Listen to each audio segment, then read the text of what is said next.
Good evening, everyone. It's great to see many of you here tonight on a cold winter's night in Melbourne to join us in tonight's Melbourne Conversations.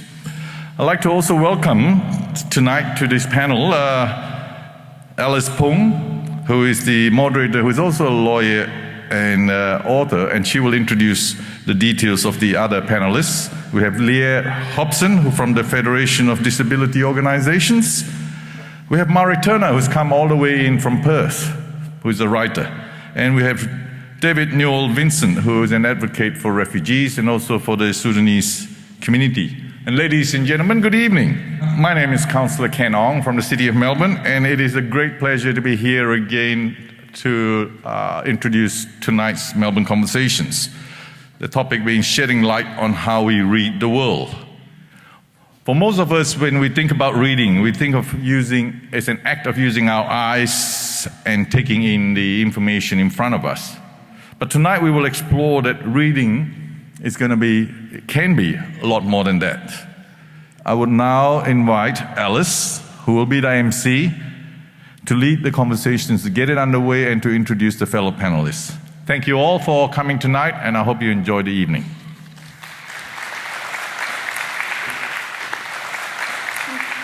Good evening, everyone. Thank you so much for coming out here on such a cold Melbourne night at Federation Square. And I'd like to thank Councillor Ong for the wonderful introduction to this topic.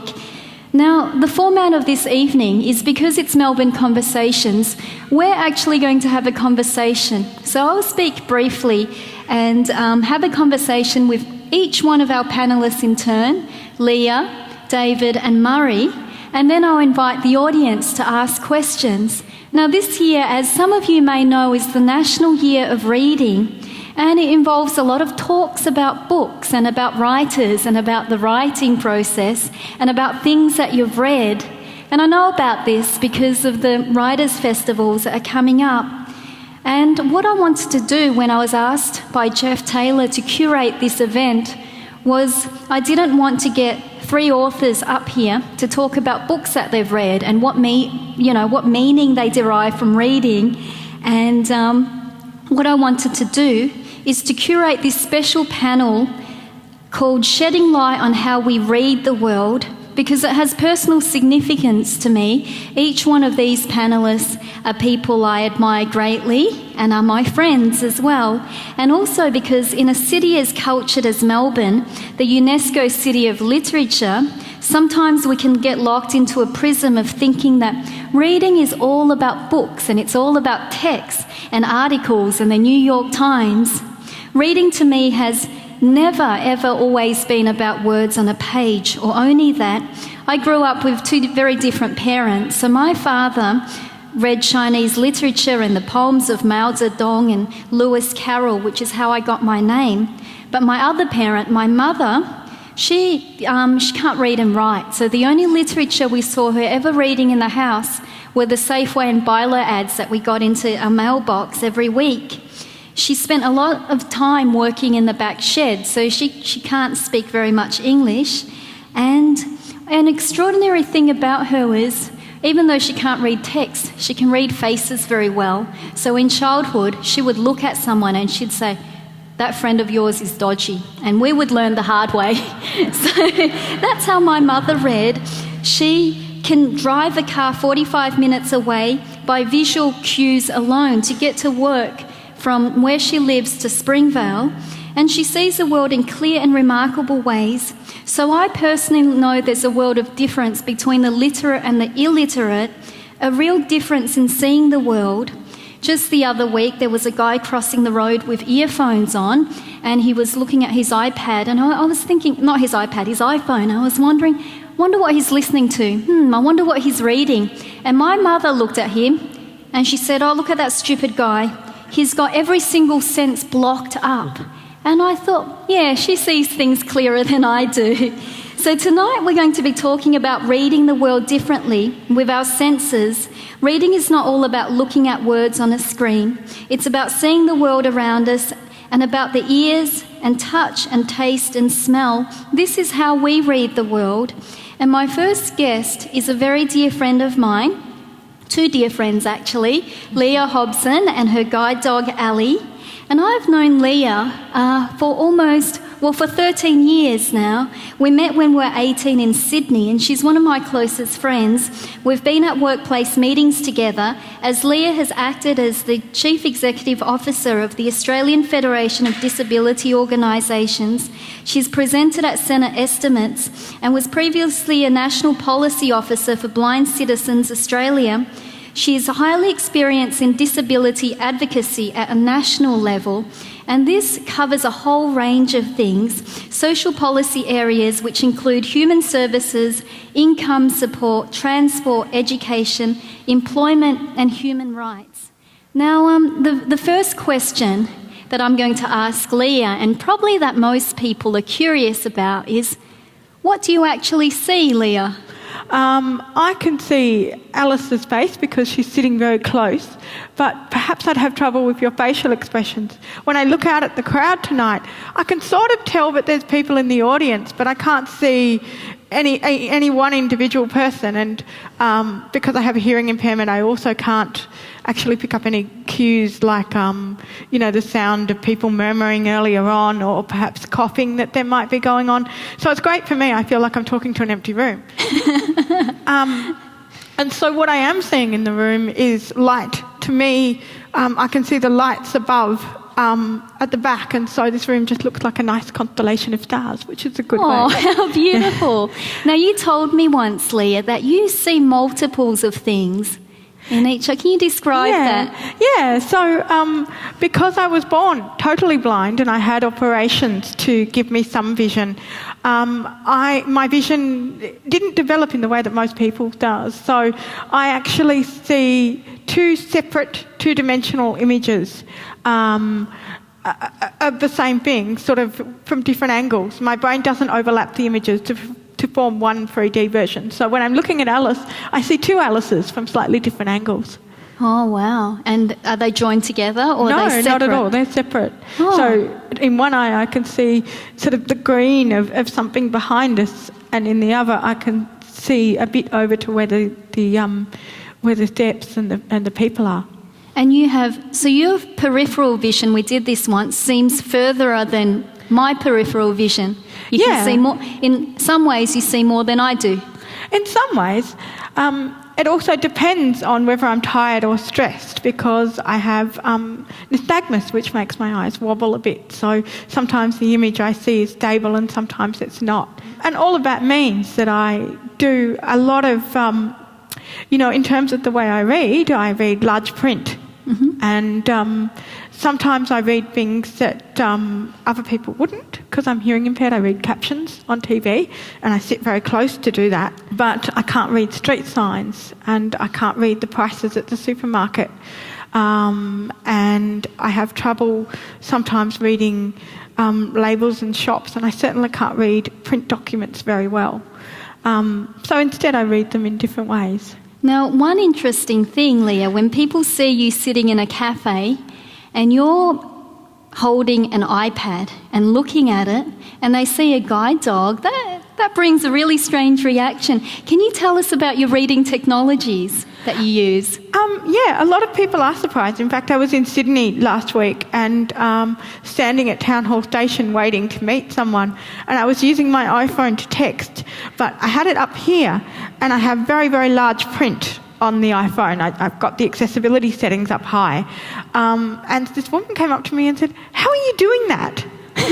How are you?" And it's just that now we've gotten to a point where technology enables people to enlarge the print on an iPad or change the contrast. So I read a lot of books on the iPad that I hadn't read properly really for about 8 or 9 years before I got the iPad. I read at work because I had a computer there with software that enlarges the screen, but not at home because I didn't. It's very expensive software to get. It costs about $1,000, and until I got the iPad, I didn't have something portable that I could use. Oh, what a wonderful thing the iPad is. Yeah. Now, can you tell us about your cochlear ear? Yeah, okay. So I have a cochlear implant in one ear and I'm profoundly deaf in the other. When the cochlear implant is off, I can't hear at all. And my cochlear implant is, it's completely black, and I call it the Black Mamba for that reason. After which two movies? After Kill Bill and Megamind. So it's I suppose another lifeline to my perception of the world, really. Now, a lot of people who don't have experience with cochlear ear implants don't realise what the thing actually is. And when I first saw you with it, I thought, whoa, this is part of your skull. Can you describe it? Sure. It's made up of two parts. One is internal, and that's a process of it sits just under my skull and feeds electrodes down into my ears. And that picks up signals that come from the external part, which sits behind my ear and has a wire going up to where the internal part is. It's actually held on by a magnet, so it's not actually screwed into my brain, which is what I was worried about when I got the implant too. Oh, okay. And what is a book that you've read recently that you liked, Leah? Oh gosh, because I've had so little reading experience over the last 9 or 10 years, which I suppose came about because I was reading print books at school and I was doing my neck and my back great damage by, hunching over and trying to read. And then once I got through university, I found that I had to compartmentalise my energy, mm-hmm. And a lot of my energy for reading, so, my ability to focus my eyes on words on the page and to sit with my neck and my back went into work. So it's only recently that I've started reading again, and I'm catching up on things like Woodhouse. I'm reading Right Ho Jeeves at the moment. Oh, wonderful. And can you tell us a bit about Ellie? Yes, Ellie is a seeing eye dog. I've had her for 3.5 years, mm-hmm. and she helps me to understand the environment around me. So Ellie and I will both try and remember routes that we've done before. She will put her paws on the top of a step and I will feel when there are steps because I will feel the harness move to a certain angle. She'll help me get across roads, and I don't necessarily see street signs for roadworks and things, and she'll help me navigate around any construction that's happening. Oh. She's also a hearing dog. She's learnt off her own bat that I can't hear very well. She probably realised I wasn't reacting to certain sounds. So she barks whenever someone comes to the door. Oh, how wonderful. And can you tell us this great story about Ellie getting a famous pat from a royal person? Yes, Ellie. Ellie and I went to meet the Queen last October. My boss, because our organisation is a national peak, she got an invitation to an event at the Great Hall to meet the Queen. And so Ellie and I went along with her as her plus one and a bit furry. And the Queen came up to say hello. And Ellie has a sign on her harness that says, "Seeing eye dog, please do not touch." And it was very crowded, as you can imagine. A lot of people wanted to say hello to the Queen. So Ellie was sort of sitting back a bit. I didn't know if the Queen could see the sign, and I didn't know if she knew about the etiquette for dogs. So I curtsied and said, "Your Majesty, you're welcome to pat my guide dog if you wish." And she said, "I already have." Ellie again. That's a terrific story. So now she won't accept pats from mere mortals, eh? No, she's very picky about who she gets pats from. Thank you so much, Leah. We're going to hear a bit more from you later. And now I'm going to turn to our next speaker.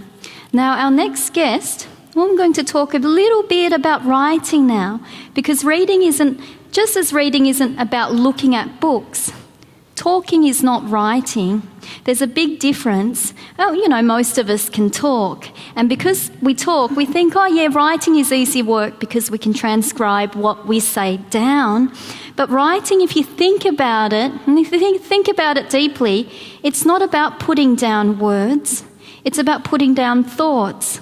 And that's why Proust might be a brilliant writer who could change your life, but you wouldn't be able to breathe if you read one of his books out loud, because there is a sentence in there that's about 128 words long. Alain de Botton cut out that sentence and made a curl out of it on a page of his book so you could see how long this sentence was and how it wasn't meant to be read. Now, our next speaker didn't realise he could write until very recently, until just this year, and that's probably why he's such an extraordinary storyteller. Murray had to get people's attention through sheer dint of wit and character most of his life. Murray Turner, sitting right at the end, was born in 1940 and grew up with farmer parents. His teachers thought he was one of the devil's disciples because he was left-handed. Now, I met Murray earlier this year in Perth when I was giving some writing workshops. One of the very first activities I got the students to do, and this was a class of students from all ages. Most of the students were older than I was, so from the 40s upwards. And the topic was write about your birth, and most people started off writing about the year they were born and where they were born. And Murray, before the class started, said, I'm dyslexic, and I've just come to this class to give writing a bit of a try. And his first paragraph was wonderful. It wasn't about his birth. It was about a Hobson bomber circling the farm and then smashing into the farm right next to this child's cot with a mosquito next to it. It was a very visual image there that I got. And I found that this was a very rare voice. It was like Frank McCourt or Roddy Doyle.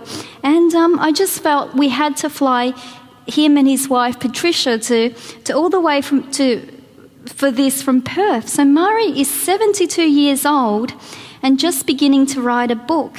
It's warm and funny and really quite Australian. So Murray, can you tell us what it was like to grow up with undiagnosed dyslexia in the 1940s and early 50s? It's quite an emotional story because it's my story.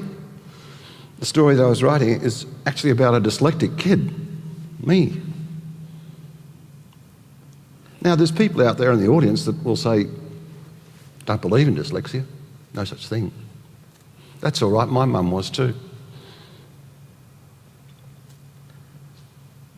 Dyslexia is fairly well known of now, and it wasn't known of at all when I was a child. I was a lucky child. I had a wonderful start in life. I had parents and a grandmother and my sister.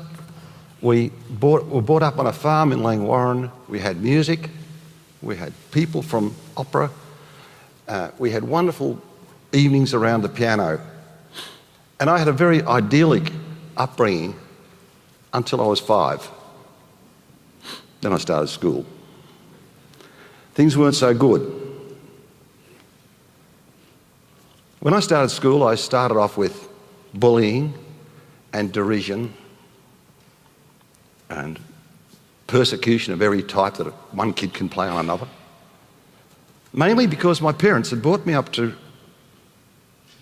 speak the King's English. I wasn't allowed to use isn't. The word is not. Or wasn't is was not. So Mum and Dad were pretty careful about the language.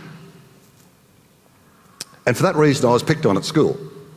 I went to Frankston State School, where there was a majority of kids whose parents were from the brick factory or the abattoirs. And to compound this problem was the fact that I couldn't read. I went into classes and the teachers were pretty lenient in grades 1 and 2, and dear old Miss Wadeson told my mum that it's all right, Murray will catch up. But the problem Murray had was with the words being blurred on the page. Small script that you use for the written language was impossible. And to this day, I have never learnt the difference between B and D in small print. I know the difference, but I can't identify it unless I stop and work it out. Now, in first grade, there's the alphabet right across the top of the page, and underneath that, all the small print. So I stayed with the big print on top. Now, B's and D's were the big problem all the way through. Now, I worked out that capital B was like a woman with big busts. And capital D was like a fat man from next door. Mind you, sometimes in my mind they walked the wrong way, but never mind. I got through these B's and D's thing, and from then on I depended on the capital letters. So my script then and to this day is all capital letters. I print everything. I might add that I've been in a very successful business in Perth for 45 years. I'm an arboriculturist, not a writer. I'm an arboriculturist by profession. It's only Alice that's made me a writer. Now, Murray, you also had to do something that is probably not a teaching practice these days. So you were also compounded with your inability to distinguish between individual lowercase letters. You wrote with a hand that was part of the devil's work. Can you explain that to us? After grade 2, I went into grade 3, and I had a lady, a teacher, who instantly gave me the job of ink monitor. So we all got issued with our nib pens, and I picked up my nib pen and reached across like that, and I was caught doing it. Then I had a lecture that the inkwell was on the right-hand side because people wrote with their right hands. Oh. Well, then she had a sort of a prominent jaw and black eyes, and you didn't dare not do what she said. So I got hold of the pen and tried to make some marks with my right hand, But to do this, I put my left hand over my right hand. And I was actually using my left hand as an extension of my right hand. Well, then, of course, she'd walked down the side of the school and came back up, but caught me doing this, so whop, down came the ruler across my knuckles. Start again. So I had to pass the pen from this hand to this hand, but too late. In hitting me, she also bent the nib on the pen. So the book was taken away, the pen was taken away and thrown in the corner. Then she came back with a butcher's paper and pinned it to the desk with 4 large thumbtacks. Then she came back and said, right, now you'll write with a crayon. Well, whatever it was, crayon, yes. So I had to write my name with a crayon in my right hand. I couldn't really understand what was going on. I was a really upset kid because the previous teachers hadn't mentioned this right-left-handed business. I'd been happily doing, finger painting and squiggles and whatever they do in 1st and 2nd grade. However, I had to write my right hand come what may. So as I said, I tried this with my right hand. I was caught. And then I found that the desk sitting here, I could put my hand underneath without her watching, and I could, okay? I could get by with these marks. Too bad, I was caught. So then this teacher came out have I mixed things up? I might have. She came out with a pink bow, a pink ribbon. And my hand, you remember the old desks they had, lids that lived up and lids that lived down. So anyway, she tied my hand with this pink bow very firmly to the side of the chair, pinned down this piece of board and gave me the chalk. I think I've repeated myself.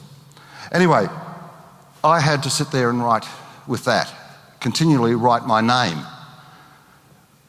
for days on end, perhaps weeks, before I could even write my own name with my right hand. It was so bad.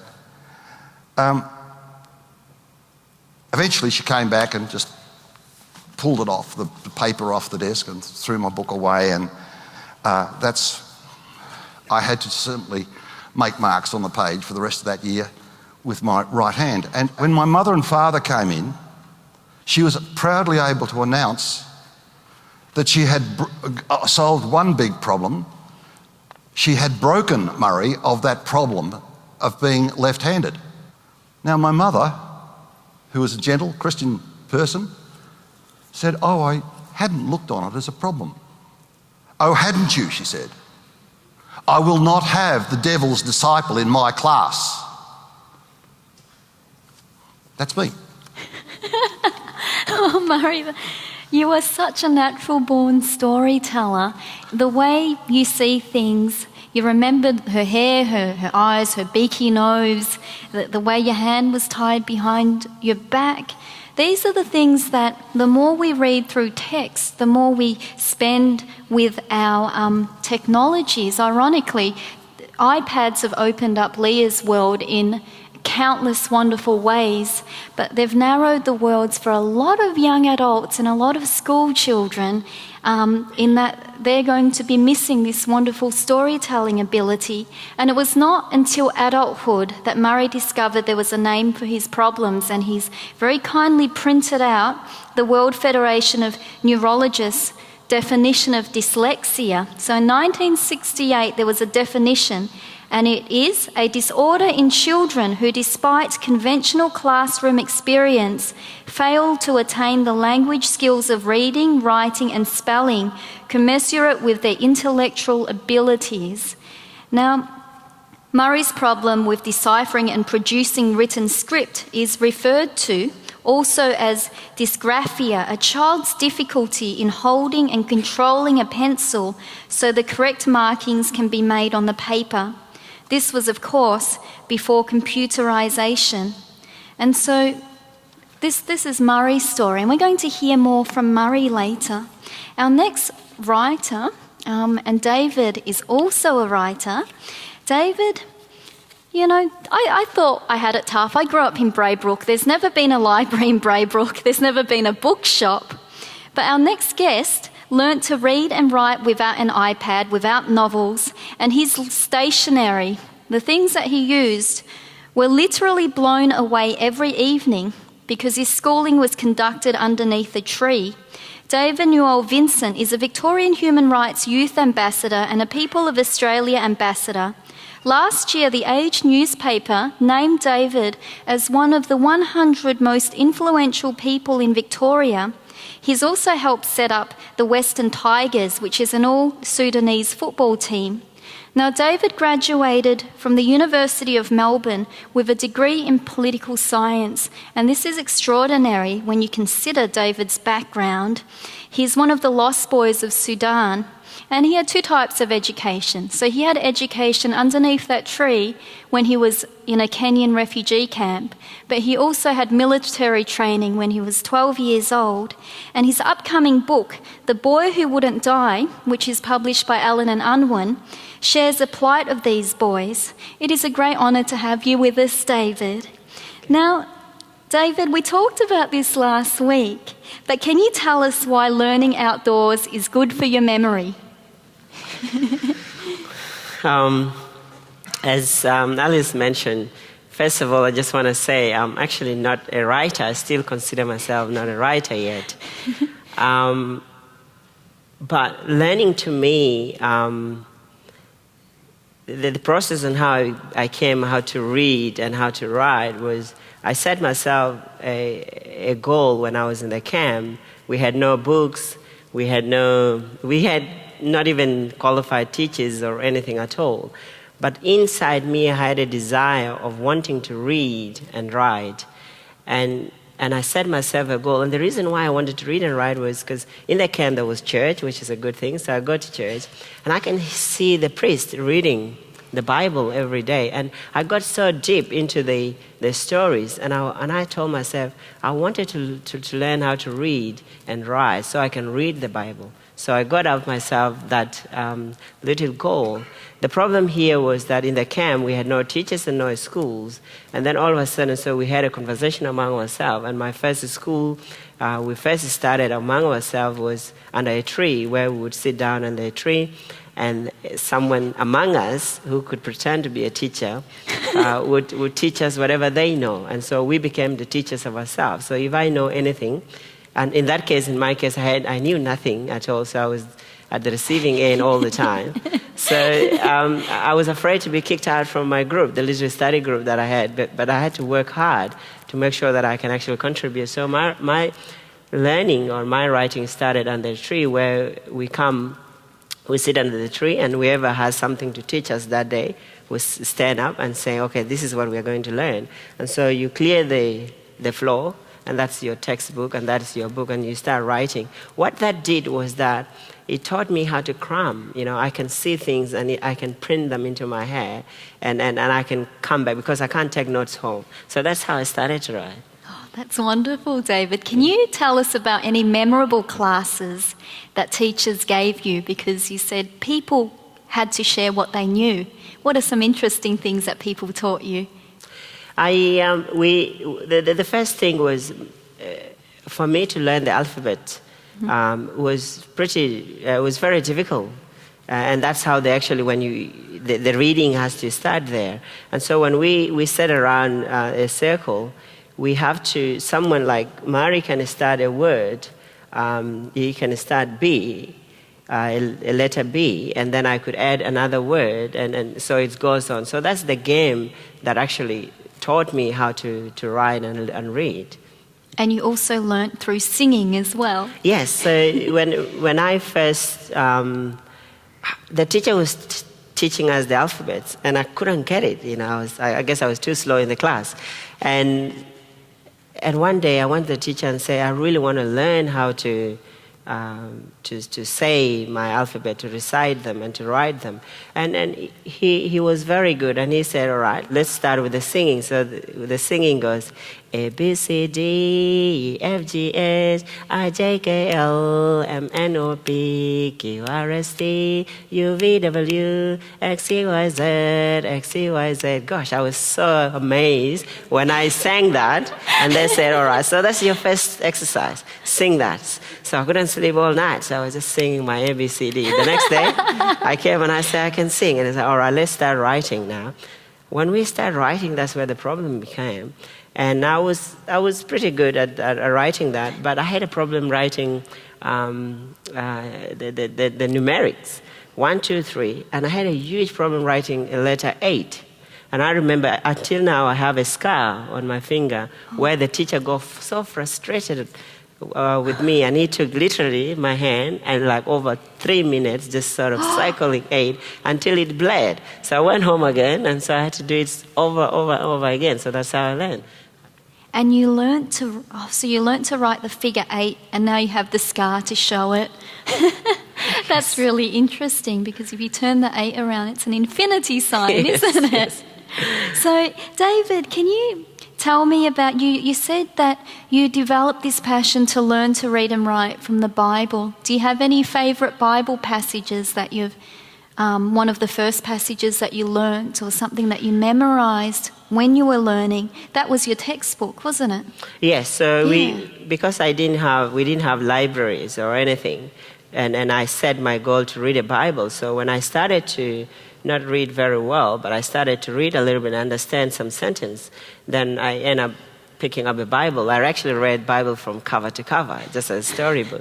And the book, the Old Testament was I love the Old Testament and all the interpretation in the Old Testament. The book of Job, for instance, that we spoke about last time.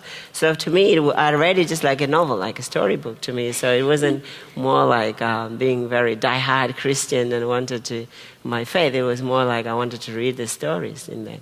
So how did you get from the Bible to a political science degree? When over the years in the camp, so that became, I started to learn a bit like that. And all of a sudden, the first thing that came was an exercise book that was cut into 2. And so we had to share because there were so many of us. And then a pencil that is cut into 2 as well. And so the learning went, even if it was an exercise that was cut into half, we were so happy that actually the learning has started for us. So we started with the blackboard, and then the learning started slowly. So for me, it wasn't as much as in it. But then I was able to interpret some few words, and I was able to read things, and I was so excited. And my learning was sort of completed when I first came here in 2004, I was very shy actually to speak English because I thought, people will laugh at me when I speak English. And so to me, I kept to myself. And it was so crazy when I first went for a support, this lady, and I said, I wanted to learn English. That's all I wanted. And so she said, look, David, she gave me a piece of paper and said, write your story. So I wrote a story and I gave it to her. She read it and said, David, because I went to her, I wanted to go and learn English. And she said, you don't have to learn English, David. You actually have to go to university. I was like, you are kidding. I can't go to university. It's like, yeah, you can. So it took us almost 2 months to convince me that I'm in a position to go to university. So I ended up, with little faith, I ended up filling up all the application form and for the university. And the next thing I heard, I was accepted at Melbourne University and also with a scholarship. So it turned everything around. I thought, actually, I can read and I can write. So I got so excited. But the thing was that I had to do 3 times harder than any other normal students. If it's reading a passage, then I have to read it 3 times. And a lot of sleepless nights for me to get to where I have come to. That's wonderful, David. You know, I did an arts degree at Melbourne University. I had to read things 5 or 6 times because some of those texts are not written in English as we know it. Could I make a tiny comment? And yes, Murray's going to make a tiny comment. Listening to David and his learning using the Bible, I paralleled that to my own. I left school at 14, couldn't read or write. But the only thing I could manage, and I give very great thanks to Walt Disney. Walt Disney? Walt Disney. Okay, tell us about my first Walt education was through Donald Duck and Mickey Mouse because I could read those little balloons and the pictures made sense to me. Oh, wow. I'm just contrasting the incredible position. It's terrific, Murray. Anyway, back to you. And now do we have a question from the floor? This is not actually a question, but just a comment after listening to those fascinating stories. I was at school in the 1950s with a girl who came from Poland as a refugee, as they all were, and didn't know any English. And, of course, there was no recognition of the problems. She was just put into the class and be expected to figure it out. And she said she learned from comic books. That's what Murray reminded me of. She'd pick up the book and she'd look at the picture and then sound out the words and get the context, the combination of things. That was her way of learning English. Oh, thank you for that comment. Comic books do a lot of good in terms of literacy, it seems. Any other questions from the floor? So we've got one. What does it take to read a book? Can you listen to it? A graphic novel, have you read it? A comic book, is that reading? What do you think? What do you think, Leah? I think there's many ways in which you can read a book. You can obviously listen to it, and that's what a lot of my blind and vision impaired friends do. Although there's some caution in the blind community about reading by audio because that's being used as a primary reading mechanism for many young blind children now. And if you think about learning to be literate, if you close your eyes and you listen to something like a story, you're not getting the grammar, you're not getting the spelling. So a lot of teachers are deciding, well, it's okay for a child who is blind or vision impaired to just learn through audio. It's a lot easier to do that than to teach someone to use Braille and then to have them teach the child and to produce all the materials. But you end up with a functionally illiterate child.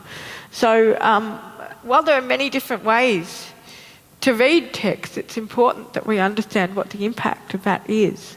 That's true. And what about the impacts on hearing impaired children, Leah? I think that reading for people who are hearing impaired or people who have other disabilities, it's complex because it's tied into how you understand language. I was very lucky, I think, because I was born blind. In a sense, that was good luck because there were no tests for young babies to determine whether they had hearing impairments when I was born. Because I couldn't see, my mother carried me everywhere and she held me as a baby and spoke about what was going on in the environment around me continually. And because my ear was up to her face, I heard and I understood.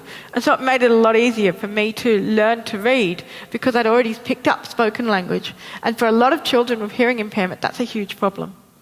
And what about you, David? What do you think of what do you think reading and writing is? Is it important to learn these skills of literacy? To this society, I would say yes, but where I come from, especially where my parents are from, reading or writing, it's not important. What is very important is the storytelling. That is another form of way how the text or the history is passed down to different generations through storytelling. I've grown up, no one has ever read to me, and I've grown up with no comic books, and I guess Mari would be very good in, I think you've read a few of those. I like this. Yeah. The old one. Yeah. So your tradition is an oral tradition. It's a very oral tradition where in the evening after dinner, after supper, the grandparents, that's their role. It's they pass the history of 100 years down to their grandchildren. That's how basically we learn how to, not written, but very oral. And it's completely not written, is it? It's not written at all. Oh, wow. And this says something about being close to human beings. You need human contact to pass on an oral tradition, don't you? Yes. Yeah. What about you, Murray? Oh, look, Alice, before the time runs out and this evening runs out, I'm going to make a bit of a statement because there was a lady up there who mentioned dyslexia and Yep. And her brother had dyslexia, yes. I had dyslexia explained to me this way, very Okay. briefly, by a Dr. Whitehead in Western Australia. Dyslexia, it's a lack of coordination between one side of the brain and the other. In other words, we all know when we look at a person who has had a stroke that if they're paralysed on the left side, it's the right side of their brain that has had a clot or a misfunction, and likewise the other way. So with a dyslexic, they have a cross-laterality, I think is the word. And if you're right side dominant, you're a left-handed person. And this is what I was born. But if someone forces you over, the message has got to go zinc, zinc. There's a mess up. Now, dyslexia pure, I'm a compounded dyslexic because of this changeover, but dyslexia is also evident in a child when they start to crawl on the floor. I didn't crawl, I just stood up and rushed at things and belted my head. That's the sort of kid I was. And there's sometimes people speak of laboured birth, a childbirth and all sorts of other things. But there are a couple of things that happen. Now, supposing you've got a dyslexic child or someone who has those tendencies, you, as a right-handed person, might try and encourage them to go to the right. Don't do it. If you've got a left-handed child, leave them alone. They're left-handed. They're left-handed for keeps. If they're a dyslexic child and you go through that painful period at school where they're in trouble, you've got to look for what they've got. Now, if they want to pull the lawnmower to bits, let them. If they want to tear a clock apart, or they want to go out and grow vegetables in the garden, or put sunflowers in the front lawn, let them do those things. They are going to be practical people. They are going to be hands-on people. Now, I did mention that I've been in tree surgery, arboriculture for the last 45 years. I have employed dyslexic kids wherever possible. They are good. They're good with their hands. They mightn't be able to write an account, but they're good with their hands. You've all had an accident in your car and you've gone to a panel beater. In that panel beater shop, there's a bloke who can't fill out the forms, but he can panel beat to the right and he can panel beat to the left. He's ambidextrous. Often, dyslexic kids are ambidextrous. So these are the things you've got to look for what's good in these kids. They're not freaks, they're just different. Thank you, Murray. It brings great comfort to many people who have dyslexic friends and family members. We have a question from a lady at the front. Hi, I wanted to ask David, what sort of writing are you doing? Are you writing stories? Are you writing down your traditional stories? I first started off telling my story to the audience like you, and the impact that had on people was huge. And to me, I started to think, gosh, if I can actually write it, perhaps it will be helpful so that other people can read it. And so the first thing I've started to do is to write my own story. And that's why I call myself, I'm not yet a writer, because I'm very comfortable. It's my story in that sense that I'm writing. But I'm hoping that I would be able, there is a large South Sudanese community here. I'm hoping that, because my traditions, they're very oral, and I'm hoping that I will be able to document those stories that I told so many, many years ago, that I can actually be able to write them. So that's my next stage of what I wanted to do. And a question at the front, Jeff. We do know that reading, at least to some extent, causes massive neurophysiological changes in the brain, and I think, at least in that sense, that's not going to be the same as an audio tape or something like that. And at least to some extent, an abnormal development of those pathways, if you like, is of that in dyslexic. So at least from a neurophysiological point of view, there is a big difference between perceiving something via text or via audio. That's a really good point that you made. Thank you. And there's a gentleman at the back with a question here. Thank you very much. Can I ask Leah, when you have ability to read, does this change the way you perceive the world? It does, yes, and it has. I mean, for me, there are things I can't see or hear as well as other people. I can't, when I go to a new environment, I can't necessarily pick out the detail of what people are wearing or what the street signs are or what kind of, I went to Thailand recently and it was all just a jumble of, market stalls and cars and things. And I can pick out some detail, like I love the fact that the cars there were bright pink. But I would have to read a book about Thailand to get a real sense of it in some ways. Because the information that I would pick out to write about is different. I would pick out, the smells and some of those bright things and the textures of the pashminas and things. But so what sighted and hearing people pick out opens up a whole new world to me. And being able to read also means I can pick up on information that other people might get incidentally. So, I can't listen to the radio very well, but I can read the newspaper online, or I can look at a picture up close on my computer screen that I might not otherwise see. I can talk to people over the internet rather than having to meet them in a noisy cafe and having to struggle to understand what they're saying. So reading helps me to connect with people and with the world in lots of different ways. Thank you, Leah, and thank you for that question. That was an excellent question. Now, do we have a question at the front over here? Hi, this is a question from Murray.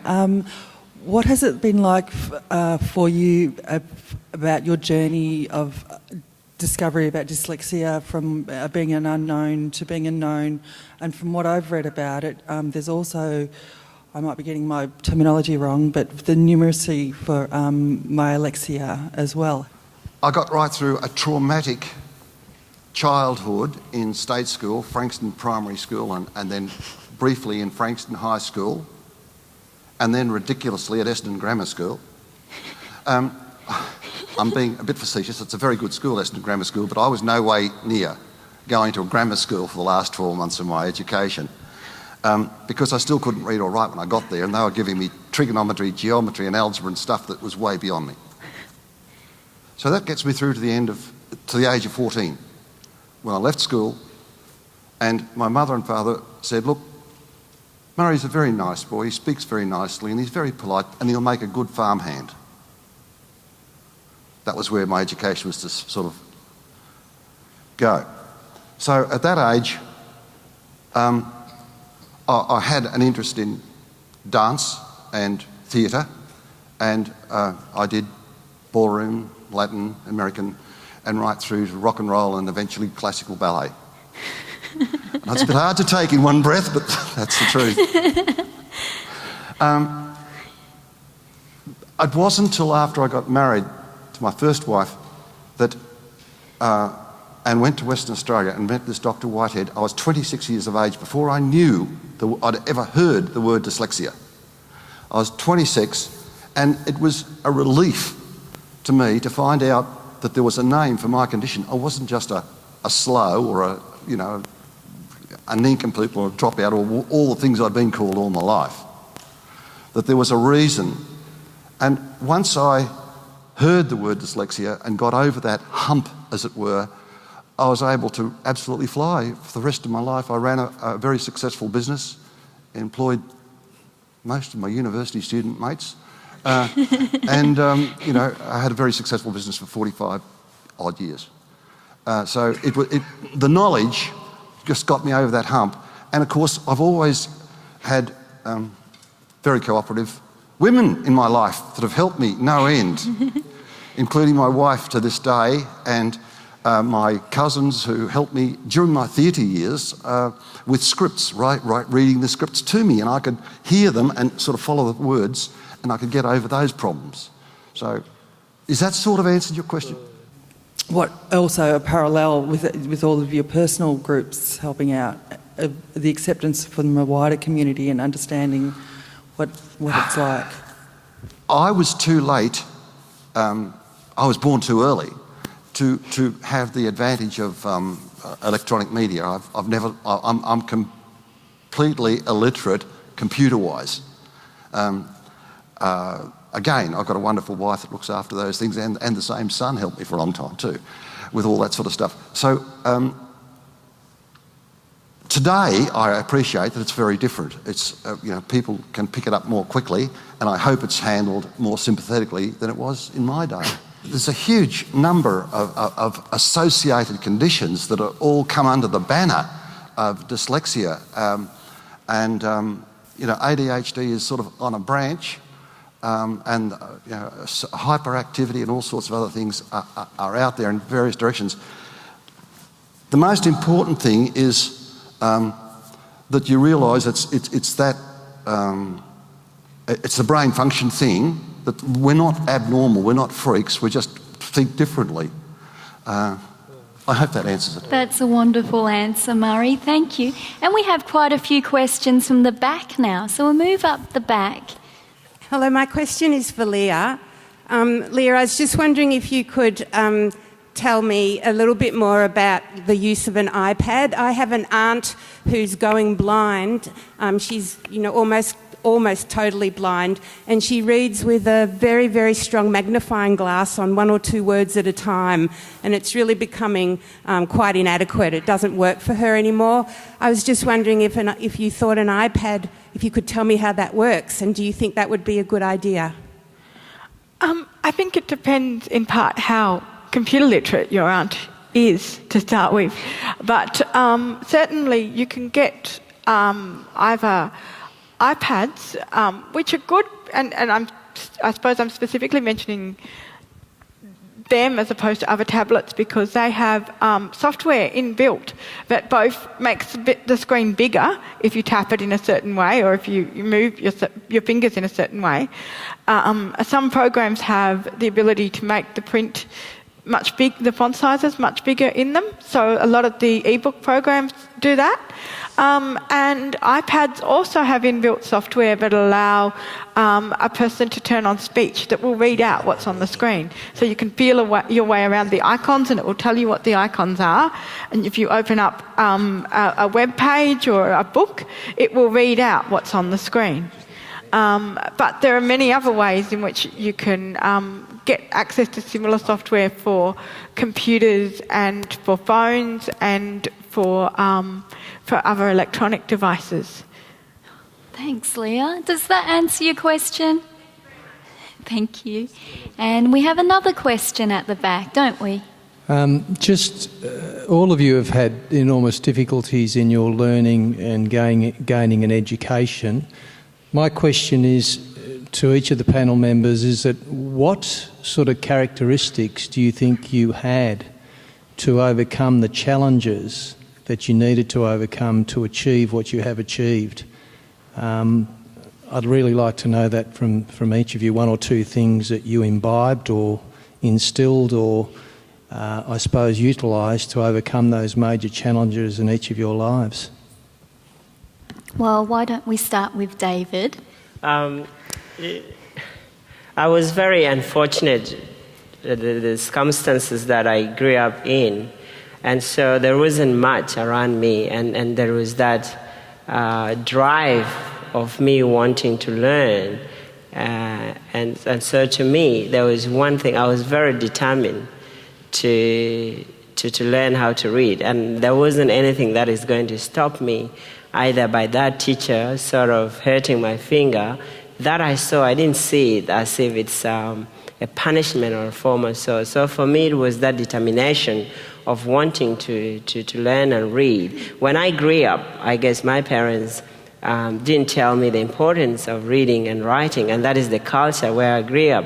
But when I left my country because of the war and went to another country, I saw the importance of the reading and writing. From early as when I was about 10 years, in the camp I was, we used to have visitors coming from Europe, from wherever, to the camp we are in. And I was quite keen. I was really keen. I wanted to speak like them. I wanted to hear what they're saying. And to me, it came down to how to learn how to read and write. So that's one of the things that has sort of kept me pushing. And the second thing is that I wanted to read the Bible. And so to me, so those are sort of things that combined together with the determination that I wanted. I knew there were no resources that can enable that, but I was so keen to sort of push it through. Thanks, David. And what about Murray or Leah? Both of you will have to talk on this. Murray, would you like to go first? The question was, how have we overcome the problem? Really? Yeah, what characteristics do you think you had as a person, as you, Murray Turner, that made you do what you did in life? I'd really like to know, actually. The man up there in the audience could tell me. I don't know how I got through it. But being a dyslexic kid and living a pretty miserable life right through school, I absolutely hated school. I hated teachers. You know, I just hated the whole environment. And I just wanted to get out of it and away to my home and the farm and everything else. And I mean, this guy, you know, he was inspired to go. He wanted everything. And he's grabbed everything. I was actually rejecting it at that stage. I didn't want to know it because it was persecution and misery. Fortunately, I had a wonderful mum and dad. And after I left school at 14, my mum actually read the classics to me during lunch hours. She read the classics to me. And then we had a local theatre group in Langwarrin, and I joined. You know, my brother calls me Murgatroyd Murdoch because I was Murdoch from the Doings up at the All in the first play that he saw. So we had this wonderful life of learning that way, in another way. And then, of course, leave school, get married, and then I found myself in Western Australia, and I found myself in business, writing orders in my own hand, not letting the customer see what I'd written down, just writing down and giving them a price and doing the job. Slowly, very quickly, it evolved that I had to do proper quotes. So that's when I started to develop the print script, as I call it. Lots of errors all over the place, but the customers seemed to listen to what I was saying and wanted me to do that job, so I accepted the quote. And slowly I've had 45 years to perfect it. So, you know, I really developed this print script method and it was by necessity. You know, I had to earn a living, and I had to do this and make it clear so that people could see what I was going to do. And so that was my bridge, if you like. And what about you, Leah? I think certainly in terms of how I've come to read and write, one of the big characteristics that I've found important is the ability to kind of prioritise what information I need.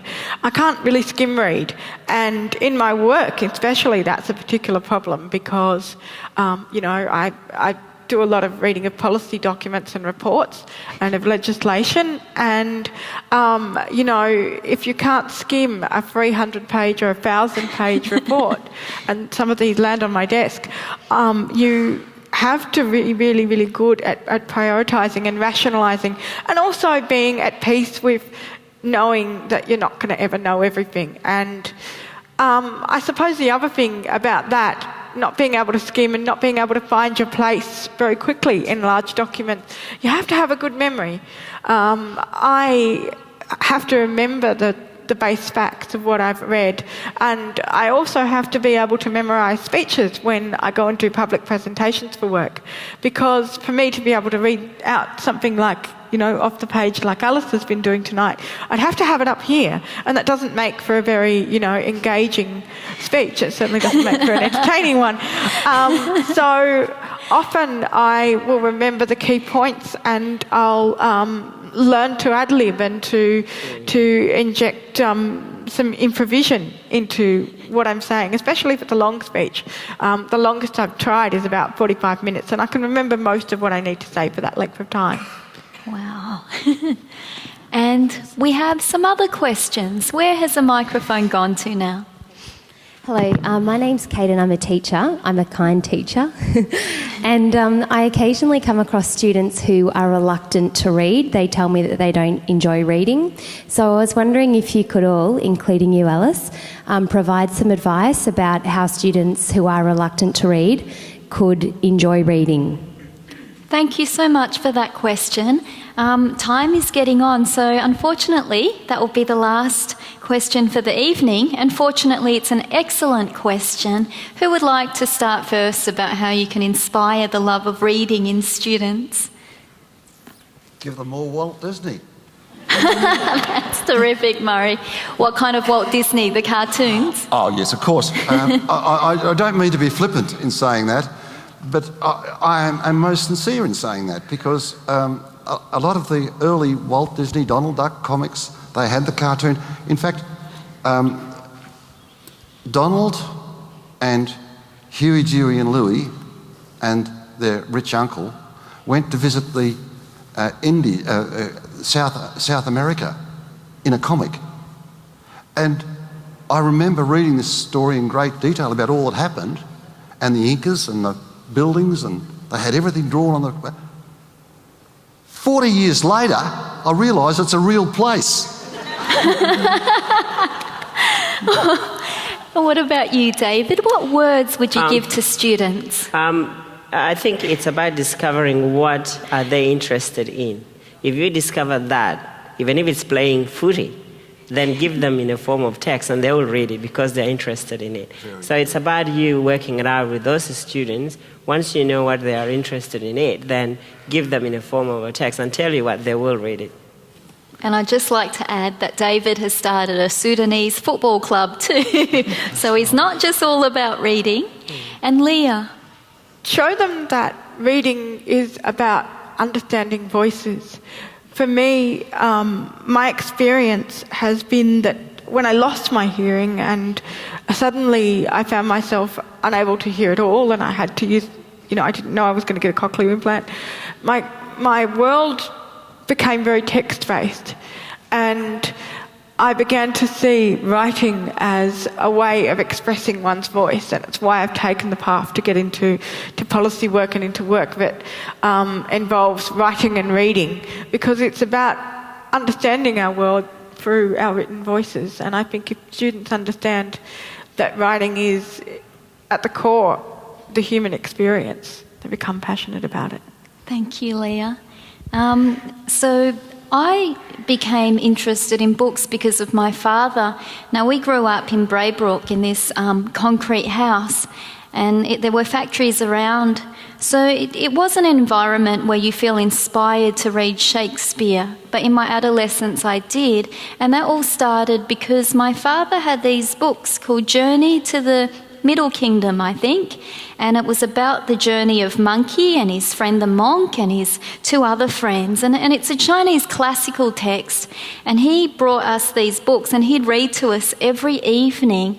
And you realise that your world is much larger than your concrete house, and it's much larger than the unemployment that was happening in the 80s and 90s. And it really opened up my world for me. So if you're a parent, if you spend even 20 minutes reading to your kids every night, it's a wonderful thing. So we have been very lucky to have this remarkable panel with us. Thank you so much for joining us. I'd like us to put our hands together for Leah Hobson.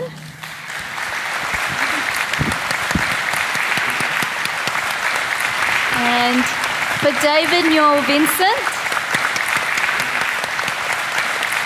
And for Murray Turner.